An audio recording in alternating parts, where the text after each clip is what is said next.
Hello guys, আসসালামু আলাইকুম। আপনারা সবাই কেমন আছেন? আশা করছি সবাই খুব ভালো আছেন। আলহামদুলিল্লাহ, আল্লাহর রহমতে আপনাদের ভালোবাসায় আমিও খুব ভালো আছি। তো চলে এলাম আমার ছোট্ট পরিবারের তরফ থেকে আবারও একটা রেসিপি নিয়ে। তো চলে এলাম, খুবই সুন্দরভাবে শেয়ার করেছি দেখুন। তো আজকে আমি বানাবো উচ্ছে ছোলা আর চিংড়ি মাছ দিয়ে দারুণ স্বাদের একটা চচ্চড়ির রেসিপি। তো খুবই ভালো লাগে, আগেকার মা কাকিমারা এইভাবেই বানাতো। তো সেই স্বাদটা ফিরে পেতে তো আমি আবারও নিয়ে চলে এলাম সেই রেসিপি, হারিয়ে যাওয়া একটা পুরনো রেসিপি। তো খেতে খুবই ভালো লাগে। তো আমি এখানে নিয়ে নিয়েছি গাছের উচ্ছে, যে উচ্ছেগুলো প্রচণ্ড তেতো হয় সেই উচ্ছেগুলো আমি 4-5টা মতো নিয়েছি, একদমই ছোট ছোট। তো ভালোভাবে কেটে আমি ধুয়ে নিয়েছি। এখানে নিয়েছি বেশ কিছুটা আলু। এই চচ্চড়িটা এতটাই মজার লাগে। আর নিয়ে নিয়েছি একটা বড় সাইজের পেঁয়াজ। তাই আলুর পরিমাণটা আমি একটু বেশিই দিচ্ছি, মানে চচ্চড়িটা হওয়ার সাথে সাথেই নিমেষেই শেষ হয়ে যাবে, এতটাই দারুণ লাগে এই রেসিপিটা। তো আমি এখানে পর্যাপ্ত পরিমাণ সরিষার তেল দিয়ে দিচ্ছি। তো তেলটা দিয়ে খুব ভালো মতো গরম করে নেব। আর দেশি চিংড়ি মাছ দেখুন আমি আগেই ভেজে তুলে রেখেছি। তো আমি এখানে তেলটা খুব ভালো মতো গরম করে নিচ্ছি। তারপরে দিয়ে দেবো আমি এখানে প্রথমেই উচ্ছেটাকে আমি একটু ফ্রাই করে নেব, তাহলে খেতে খুবই ভালো লাগবে। তো খুব ভালো মতো আমি আগে থেকেই 2 থেকে 3 বার করে খুব ভালো মতো ধুয়ে নিয়েছি। তো আমি যদি পুরোটা দেখাতাম তো রেসিপিটা অনেকটাই বড় হয়ে যেত বা ভিডিওটা, তাই আমি একেবারেই কাটা ধোয়া করেই আপনাদের সাথে শেয়ার করছি। তো দেখুন খুব ভালো মতো আগে ফ্রাই করে নিতে হবে একটু লাল করে।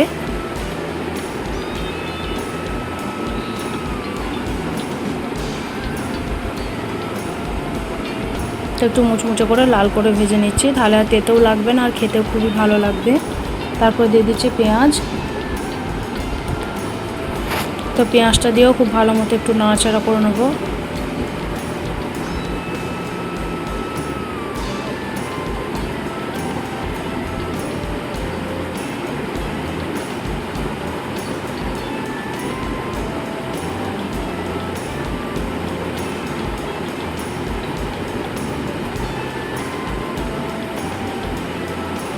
নাড়াচাড়া করে একটু ভেজে নিচ্ছি।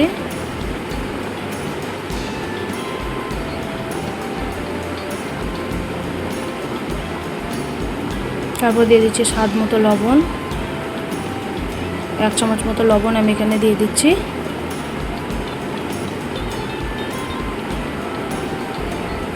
তারপর দিয়ে দিচ্ছি 1 চামচের মতো লঙ্কা গুঁড়ো। তো আমি এখানে কাঁচা লঙ্কা ব্যবহার করিনি, যেহেতু বাচ্চারাও খাবে। তো উচ্ছের কালার আর কাঁচা লঙ্কার কালারটা একই লাগবে, তাই বুঝতে পারবে না, তাই আমি এখানে কাঁচা লঙ্কা ব্যবহার করিনি। তো আপনারা অবশ্যই একটু ব্যবহার করে দিতেও পারেন। তাই আমি এখানে গুঁড়ো লঙ্কাটাই দিয়েছি। তারপর দিয়ে দিচ্ছি 1 চামচের মতো আদা রসুন বাটা।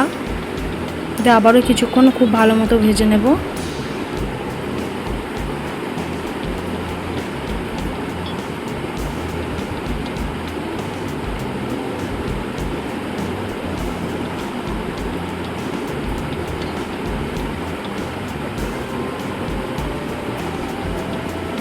তারপর দিয়ে দিচ্ছি ভেজে রাখা চিংড়ি মাছ।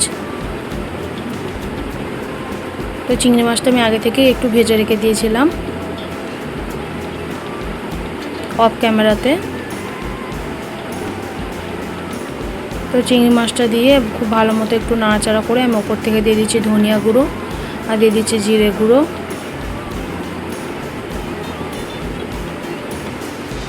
তারপর দিয়ে দিচ্ছি হলুদ গুঁড়ো। দিয়ে খুব ভালো মতো আমি একটু নাড়াচাড়া করে নিচ্ছি। অল্প একটু পানি দিচ্ছি, দিয়ে খুব ভালো মতো কষিয়ে নেব। মশলাটা যাতে খুব ভালো মতো কষানো হয় আর মশলার যে কাঁচা গন্ধ সেটাও যেন আর না থাকে।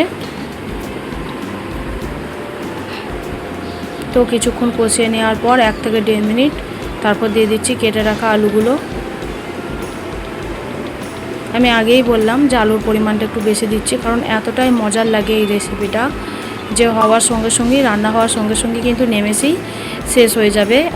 এই রেসিপিটা খুবই পছন্দ করে আমাদের ফ্যামিলির সবাই, তাই একটু বেশি পরিমাণের আমি বানাচ্ছি। আর দেশি চিংড়ি মাছ হলে তো আর কোনো কথাই নেই, এতটাই মজার হয়। আর এখানে দিয়ে দিচ্ছি আমি আগে থেকেই ভিজিয়ে রেখে দিয়েছিলাম একটু কাঁচা ছোলা। তো কাঁচা ছোলাটা ভিজিয়ে আমি একটু পানিটা ঝরিয়ে রেখে দিয়েছি। এখন আমি দিয়ে দেবো আলুর সঙ্গে, খুব ভালো মতো কষিয়ে নেব।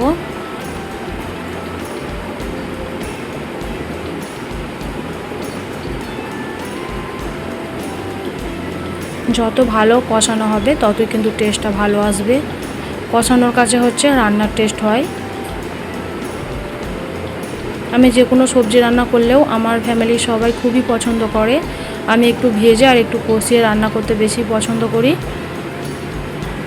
সব সময় চেষ্টা করি মানে সবজিটাও মানে ভালো মানে টেস্ট আনার জন্য খুব ভালো মতো কষিয়ে নিই আমি। সব সময় মাছ মাংস না খেয়েও দেখবেন সামান্য কিছু সবজি দিয়েও কিন্তু দুর্দান্ত লাগবে এবং 1 প্লেট ভাত কিন্তু নিমেষেই আপনারাও খেয়ে নিতে পারবেন। তো আমার চ্যানেলে অলরেডি অনেক সবজির রেসিপি দেওয়া আছে, আপনারা চাইলে কিন্তু অবশ্যই একটু দেখে নিতে পারেন। আর রেসিপিগুলো যদি ভালো লাগে অবশ্যই কিন্তু লাইক কমেন্ট শেয়ার করবেন আর অন্যকে দেখারও একটু সুযোগ করে দেবেন। তো কালারটা দেখুন মাশাআল্লাহ অনেক সুন্দর এসেছে, দেখেই বুঝতে পারছেন। আর এই যে উচ্ছে আর এই দেশি চিংড়ি মাছের কম্বিনেশানটা কতটা দারুণ লাগছে দেখেই বুঝতে পারছেন। দেখি অনেক কিছু বোঝা যায় যে টেস্টটা কেমন হবে, আপনারা নিশ্চয়ই বুঝতে পারছেন। আমি একদমই ভাজা ভাজা মতো করে নিয়েছি। তো নিচের দিকটা দেখতেই পাচ্ছেন এবার বসে যাচ্ছে, মানে এতটুকু আর কোনো ঝোল নেই। তো আমি এখানে পানি ব্যবহার এবার করব। খুব ভালো মতো কষানো হয়ে গেছে। একবারে আমি পানিটা দিয়ে দেবো চচ্চড়ির জন্য। যতটা পানি আমার এখানে প্রয়োজন আলু ছোলা এবং সেদ্ধ হওয়ার জন্য। ছোলা যেহেতু কাঁচা ছোলা একটু পানির পরিমাণটা বেশিই লাগবে, তাই আমি একেবারেই পানিটা দিয়ে দিলাম আন্দাজ করে।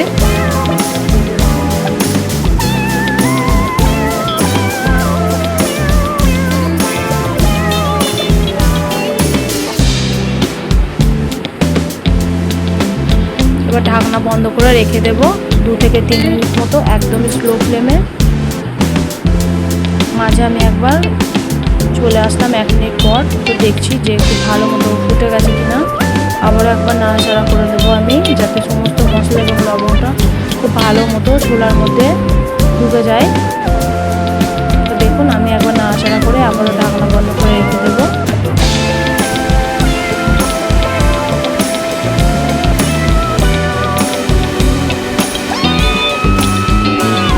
তো পানিটা প্রায় কমেই এসছে। তো আমি একবার চেক করে নেবো যে আলুগুলো ভালো মতো সেদ্ধ হয়েছে কিনা। আলুগুলো খুব ভালো মতো সেদ্ধ হয়ে যাবে, ছোলাটা একটু টাইম লাগবে সেদ্ধ হওয়ার জন্য, যেহেতু কাঁচা ছোলা। তো আমি আবারও একবার নাড়াচাড়া করে নিচ্ছি আর আলুগুলো আপনাদেরকে আবার ভেঙে দেখাচ্ছি। দেখুন আলুগুলো কিন্তু খুব ভালো মতো সেদ্ধ হয়ে গেছে।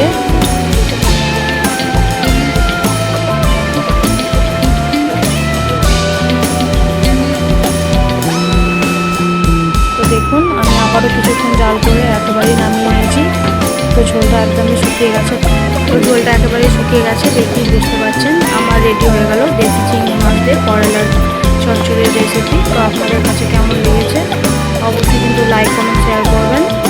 আর চ্যানেলে নতুন হয়ে থাকলে চ্যানেলটিকে সাবস্ক্রাইব করে রাখবেন। এরকম সুন্দর সুন্দর ইউনিক রেসিপিগুলো পাওয়ার জন্য অল নোটিফিকেশানটাকে অন করে রাখতে হবে। তো দেখেই বুঝতে পারছেন কতটা লোভনীয় হয়েছে। তো অবশ্যই লাইক কমেন্ট শেয়ার করবেন।